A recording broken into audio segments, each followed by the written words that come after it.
China surprised by the emergence of village police, netizens warn, with police ruling the country, collapse is not far away. 2. A young man breaks down and angrily curses Xi Jinping in front of the police. Why did you turn China into this state? Chinese Red Cross exposed, average salary and benefits over $60,000 per person, article deleted.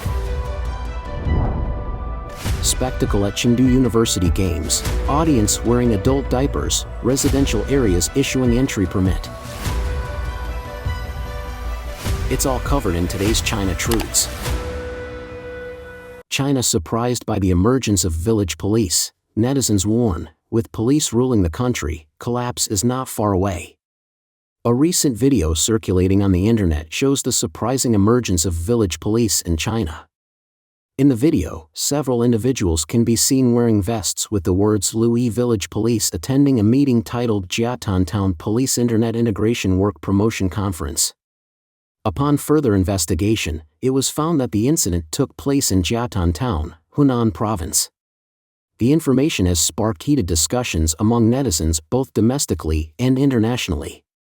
Some Chinese netizens expressed their curiosity on Weibo, asking, apart from rural management, do we now have village police as well?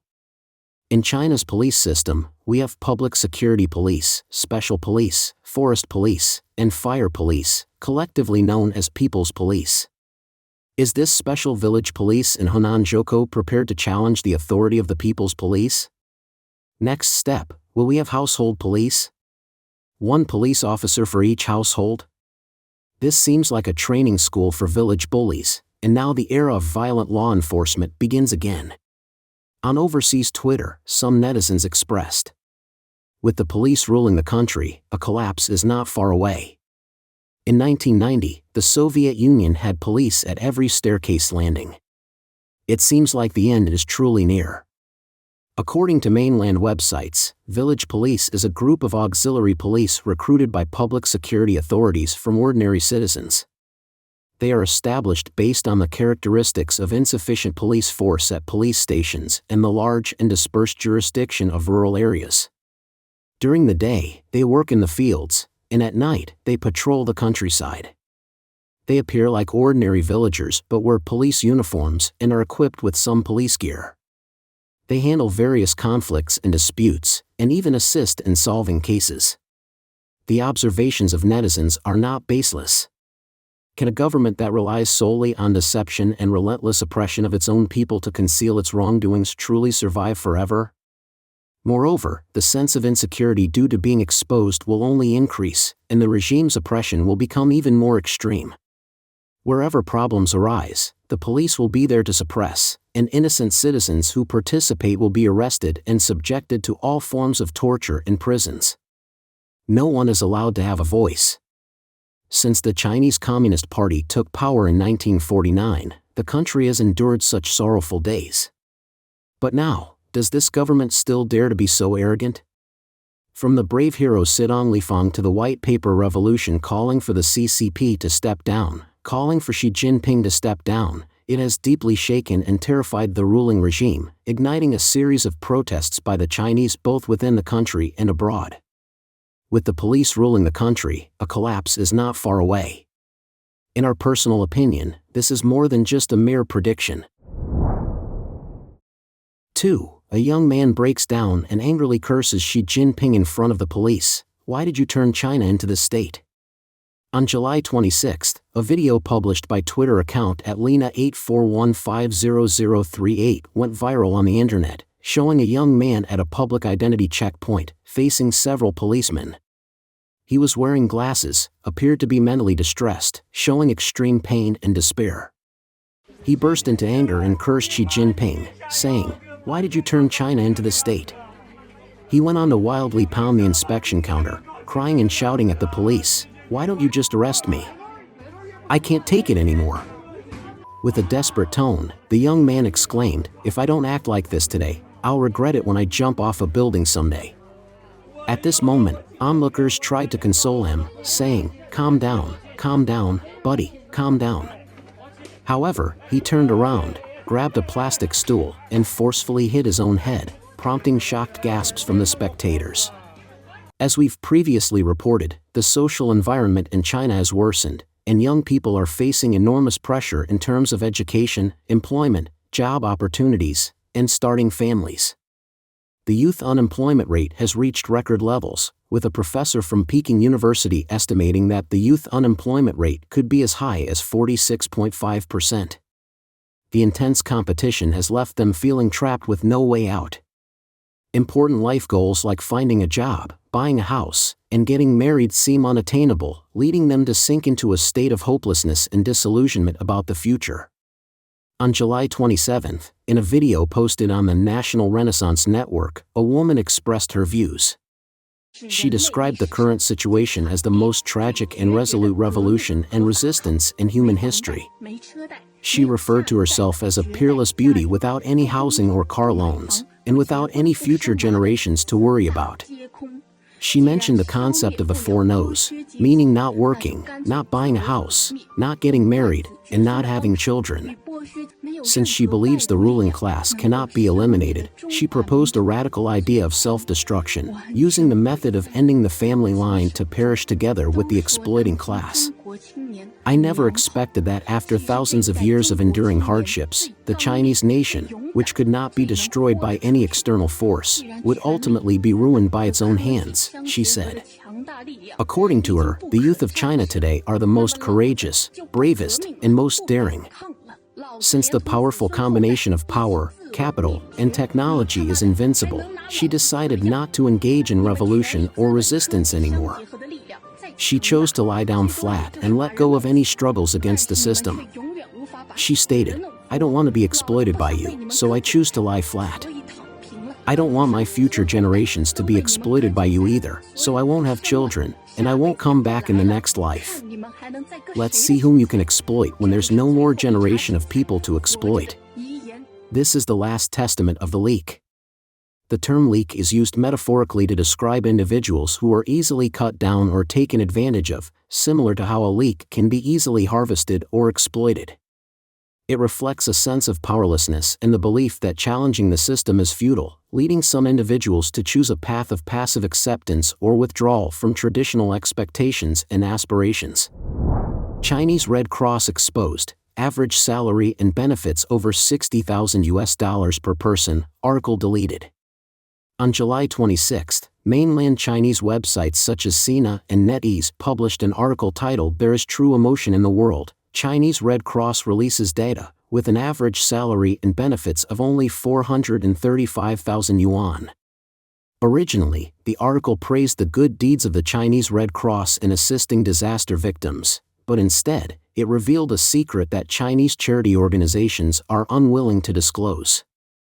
The article specifically highlighted that the Chinese Red Cross, led by the State Council of the CCP, has 60 public officials with an average of 435,000 yuan per person, over $60,000. Furthermore, it also focused on the category of salary and benefits, which included basic wages, allowances, bonuses, meal subsidies, and other 10 items, totaling 26.12 million yuan in expenses. After attracting public attention and controversy, the aforementioned article has now been deleted.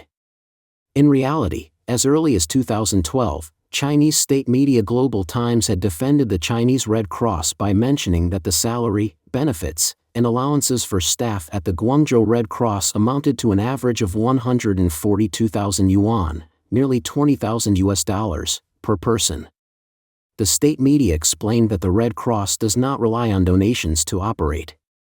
However, the Epoch Times previously reported that in January 2020, Wu Huaiyan, a poverty-stricken college student from Guizhou, weighing only approximately 54 pounds, passed away. The donation platform under the Chinese Communist Party's Ministry of Civil Affairs was exposed for using two platforms in Wu Huaiyan's name, raising over 1 million yuan without her knowledge. However, before her death, Wu Huaiyan had only received 20,000 yuan, approximately $2,800. Additionally, according to a report in October 2021, after Jinping Village in Jishan County, Yuncheng City, Shaanxi Province, experienced flooding, the village received disaster relief supplies donated by various sectors of society. Recently, some villagers in Jinping village revealed that some of the disaster relief supplies had been stored for too long, and multiple bags of flour and instant noodles were discarded in the mountain ditches. However, the village committee director of Jinping village explained that the abandoned flour and instant noodles had all expired, and it was not intentional on their part to withhold them. Many netizens expressed their anger at this information. Some left comments like, "In the face of natural disasters, donating money to them is useless." After receiving the funds, they still need to arrange for the purchase of the needed supplies, and the most challenging part is transportation. Figuring out how to transport the goods to the disaster area can take several days of hassle. If they were the ones who discarded the supplies, it's obvious they didn't benefit from it, and they didn't even give it to the villagers. In fact, since 2011, a series of events, including the exorbitant dining fees of the Red Cross Society in Luan District, staged celebrity donations, the Wu Huaiyan incident, and the provision of 2 luxury cars per leader of the Red Cross Society, have led to increasing doubts about the credibility of the Chinese Communist Party's official charitable organizations and a drastic reduction in the amount of social donations they receive. Spectacle at Chengdu University Games, audience wearing adult diapers, residential areas issuing entry permit. The 2023 Chengdu Universiade opened on July 28, and although only 5 small country leaders attended, the opening ceremony still featured grand fireworks and large-scale live performances, showcasing songs and dances. However, outside the performance venue, the atmosphere was tense. Local netizens revealed that the security checks for the opening ceremony were unusually strict, and spectators were required to wear adult diapers to enter the venue. The whistleblower stated that spectators had to undergo security checks 8 hours in advance and then wait in place for transportation without being allowed to use the restroom. After the opening ceremony, spectators were required to leave in order, and the latest group had to wait until 1 a.m. to exit. They were also mandated to attend the 2 dress rehearsals before the opening ceremony and were not allowed to withdraw after confirming their participation. The whistleblower commented, "Would anyone buy a ticket to endure such suffering? Probably not." So, not selling tickets is a completely understandable decision. The whistleblower also mentioned that some people were selected to be audience members, indicating that this opening ceremony might be similar to the CCTV Spring Festival Gala, where most of the audience is arranged by the authorities and possibly requires prior layers of political screening. Outside the venue, it feels like a state of high alert.